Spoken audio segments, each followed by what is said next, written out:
What's going on, ladies and gentlemen, boys and girls? Welcome back to JJD TV. I'm your host, Josh, and we're back for our 5 takeaways between the upcoming game between Borussia Mönchengladbach and Borussia Dortmund, which turned out to be an absolute disaster. So I don't know what we're doing on this stream right now, if I'll be addressing the chat or not, or how long I'll be addressing the chat or not. But I'm going to go through my 5 takeaways. I'm going to vent it out because I'm very frustrated. It was not a great day. But I can promise you one thing, that I am still a Dortmund fan. I saw some people in the chat basically saying they switched their allegiances to Bayern, and that's hilarious. So you're obviously never a Dortmund fan in general, so that's totally okay. But I mean, we know as Dortmund fans what it's like to be a Dortmund fan. There's roller coasters of emotion. This game is the prime perfect example, but there are some things that absolutely need to be addressed. So let's just start off with the elephant in the room, and that is how we start our games.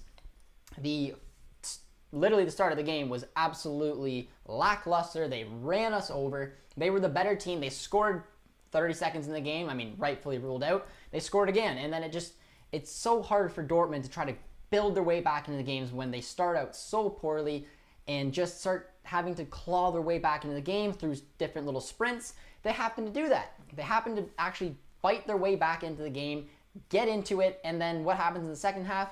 Another very lackluster, poor start, which is the reason we lost. I don't know what it is with getting the boys fired up for the game and get them excited to actually want to play some football, but it hasn't been happening of late. It's a story of our season. We very rarely start out hot. We usually draw most of the first halves or potentially give up a poor early goal, but it could be a mentality thing. It could be a tiredness thing. It's hard to tell, but we need to do something about the start of our games because we're too good of a team to be sitting back and not being fired up to play. It could be something to do with the fans not being there. One of the best, obviously, stadiums in the world. It's amazing to have our fans there, but I mean, there's no excuse today. Whether it's Gladbach's fan there, our fans there, we came out poorly, and guess what? We paid the price. My second takeaway is going to be our tired defense. Mats Hummels and Akanji had quite the game today, and I mean, it's hard to want to put a ton of blame on them because there's literally no other center back who can go there. I don't feel overly comfortable having Piszczek and Shannon there, but we might as well maybe throw in Piszczek for time to time.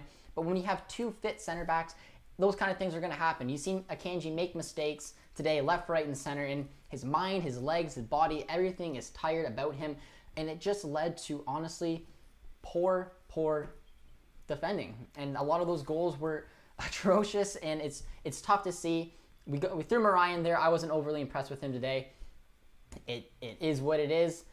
The back 2 weren't overly good as well, and then I didn't really notice Guerrero do too much. I noticed him obviously a little bit more in the attack than I did in the defense, but a loan signing, which if you guys saw our loan signing episode, we need a center back. We absolutely do. We need another body in there to give Akanji, to give Hummels a break, preferably a speedy center back because we have a very slow back 4, and it's been showing. Tactics weren't on today. That is going to be my third takeaway, and it's tough for Terzic to get his tactics right. I mean, he's a young manager. He's clearly trying to stick with a 4-2-3-1. He's basically said he wants to play all attacking-minded football, bring back the glory days of Dortmund. It's not looking that way. We don't have the back line that we once did, and it just, with no speed there, it's really showing the downsides in the games of Mats Hummels and Guerrero when they don't have that speed and real defensive awareness when it comes to defending. And that was the one nice thing about Fabregas switching from a 3-4-3 into a 4-2-3-1 is we had a few options. I thought Hummels played much better when he was the lone center back in a 3-4-3. We can't really play that formation right now because we just don't have the personnel. I don't know if Terzic feels comfortable with doing it, but the tactics were definitely off from him today as a young manager, and it sucks to see, but it is what it is. He didn't get it right today. He got outdone on the job. And another thing with him was his substitutions, as well as with his tactics. I don't understand his substitutions. I really don't. And that was something that I've always criticized Favre about, of getting the right subs in at the right time. But for me, in seeing it late in the game, I mean, he did it in the Mainz game. As soon as Mainz scored that goal, he threw on Moukoko. Moukoko led to the tying goal. And this time, when we go down 3-2, he waits way too long before he makes his changes. Then we go down 4-2 and he starts making changes, which is just unbelievably frustrating when it's a 4-2 game with 10 minutes left. And those changes in a game need to be made earlier. We saw what he did when he actually did make an early change in that Mainz game. We got a goal back through Meunier. He didn't do it today, and it bit us in the butt. I would have liked to see Mukuku get on earlier. I would have potentially liked to see the introduction of Dahoud, who is a mystery beyond all mysteries. Tigges could have came on a little bit earlier, but I mean, I'm not overly mad about that one. And then Gio, I didn't mind the timing, but it was really interesting the way he did them, and obviously he waited a little bit too late and made those substitutions when it was a 4-2 game, and there's nothing we really could have done about that. So that goes on to my fourth takeaway. And my fourth and fifth takeaway, I don't know which one can be more important, if I'm being completely honest, because these two are two very frustrating ones. I was over, obviously, on Dortmund's Twitch today doing the watch along, and I'm biting my tongue and trying not to make them so they don't invite me back. But I don't know which one I want to go with. I'm going to go with set-piece defending. All 4 goals we conceded today were through set-piece defending. That is not only on the defense. Some of that can be on anyone marking a man where they need to pick him on. And the goals they scored today, the marking was atrocious. There was no communication at the back. People were letting people go left, right, and center. And that is just unacceptable. Unacceptable to concede 4 set-piece goals in a single game. It has to be addressed. I don't know exactly how Terzic is going to do it. I'm assuming he's going to do it. We've always been vulnerable when it came to set pieces, but I've never seen a performance quite like today. And I'm trying to sit there and smile and say it's going to be okay, but when you can concede 4 set-piece goals in one game, you deserve to lose. That is what it is. I mean, I'm not overly mad about the result because the mistakes we made literally cost us the game. And that's an on-ground, in the training facility kind of thing that they need to solve. And they need to organize that back line. It could be tired minds, tired legs. These are a lot of minutes going on those back 4. But like I said, set-piece defending involves everybody on the team. And today, collectively, they let it down. But for me, for the biggest takeaway, and I don't know what you guys have to think about it, you might have heard me in the Leverkusen game. I was asking you guys, especially you keepers out there, questions about Berkey's footing. I wasn't impressed with either goal he let in from the Leverkusen. I felt like both of them were relatively centered in the net.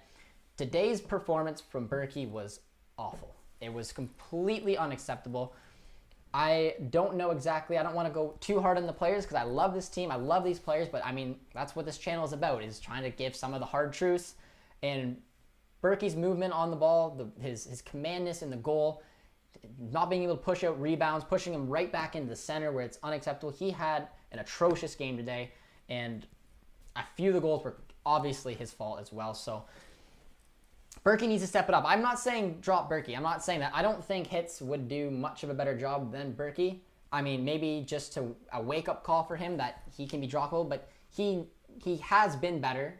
I mean, in my opinion, he's always been a bit of an inconsistent goalie, but collectively today with his mistakes as well as the defending, it just was a disaster that was led to happen. And I mean, these 5 takeaways have all been very negative. And it sucks because I don't want to be negative, but because it's so many different pieces and so many different moving pieces. Yes, I'm blaming a little bit of the goals on Berkey, but then it comes from the defense. But everyone has to collectively do their job. Maybe the defense did it right, it wouldn't be on Berkey. But if the defense do it right, you need a goaltender who can have your back. And today, Berkey didn't have it. There were so many different moving pieces of why this performance went exactly the way it did. The only reason we really got up top was the one positive thing is that I thought Sancho had a relatively good game, and so did Haaland in the first half. In the second half, they created nothing, and I wasn't putting much on them, but it was just a whole bunch of points, and it just gets very, very, very frustrating. So those were my 5 takeaways. There is a very active chat going on right now, and I don't know exactly if I want to get into a lot of the comments. I can get into a few of them. I'm probably not going to stay on here for too long, but the chat was very active today, so I will try to go on them. But those were my big 5 takeaways. And if going forward, Berkey needs to figure it out. Whether he gets dropped for a game or he can just pick up his performance back on, that needs to happen. We need to get in a center back, 1,000%. We need to get somebody in the back just to give our defenders some rest. And we need to figure out some set-piece defending, because if we keep performing the way that we are, it's going to be a long season. But the bright side is, very small bright side, is there's a lot of games to be played. Top 4 has to be the priority for this team, and we need to start plugging some results together. 100% we do. So I will address a few comments here. Connor asks, Core, who do you support? He says Bayern. That's hilarious. So BD Core at one point was a Dortmund fan and then pulled a Lewandowski and swapped on over to Bayern. So that's funny, BD Core. True fan. LMAO Josh is really gonna read a mess of this chat. Maybe not. Maybe not, guys. But, I mean, I see a lot of moving pieces in this chat, and there's a lot of negativity in the chat. But there's a lot of negativity in this chat because it was a very negative game. A lot of people are saying Akanji was poor. He is. But it's so hard to come down on players for being poor, especially our defenders, when they have been playing so many minutes in this compact season, because we literally have no one else to play in those kind of positions. So I'm not overly hard, but it's like we need to get some bodies in. We do. We need to rejuvenate this team. You know my opinion on it. I don't think any movement will be made because we're waiting for who eventually will be our full-time manager before we start putting pieces in together. But when it comes to right now and missing it on top 4, it could be critical for us. So a strategic loan signing or two needs to be addressed. And I think that is what it is. Let's who wins the Europa League next season, Bayern or Dortmund. Samuel coming in with some chirps. There are a lot of comments, but we're probably going to lose a Parador. Now, come on, guys. I mean, we need to figure things out 100%. But I mean, there is still a lot to play for, okay? It's not going to be a doom or gloom. This result sucks because we could fall as low as 8th place.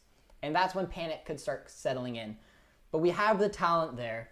We have the personnel. Hopefully the board decides to hit a bit of a panic button, bring in a couple loan signings. I don't know what's going to happen, but there is a lot to play for. There's that top 4 spot, which is crucial. There's a DFB Cup Pokal, which can bring a little bit of success to the club. And of course, doing something in the Champions League. A lot's got to be addressed. It will be hopefully addressed on the training pitch. No Dahoud as well. Very, very weird there, but Josh, you should get someone like Militao. I don't blame your manager. The defense was not making too many individual errors. I would love to see any kind of loan signing. We just made a loan center back videos. It's our last video on the channel. I came up with 5 center backs I feel like we could more realistically sign. So if you guys haven't seen that, check it out. You can see my opinions. I feel like any one of those guys would be a welcome fit at the back right now for us. But it's a lot more than just the center backs. It's defending as a whole. It's defending as a team. It's defending as a unit. It is just challenging. But the chat is all over the place, guys, so I'm not going to address any more of it. Those are my 5 takeaways. Let me know what you guys think about yours. If you are new around here, be sure to comment, like, and subscribe, and hopefully carry on this very interesting conversation in our comment section. So until next time, guys, take care and see you soon.